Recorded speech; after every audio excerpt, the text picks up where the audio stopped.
Deleting your Zendrop account involves several steps to ensure your data is properly removed.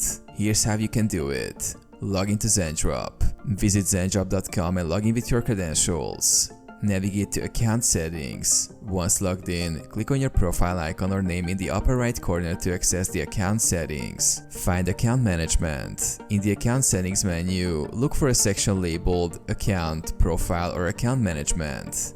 This section typically contains options for managing your account details and settings. Request account deletion.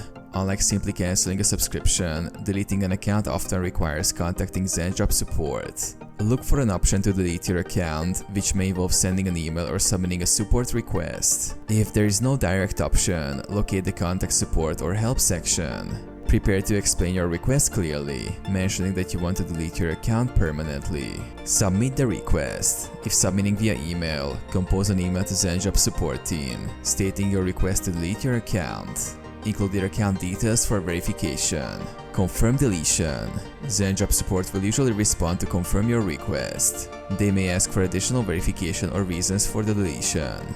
Follow any further instructions provided by the support team to complete the process. Check for confirmation. Ensure you receive a confirmation email or message that your account has been deleted. This confirms that your data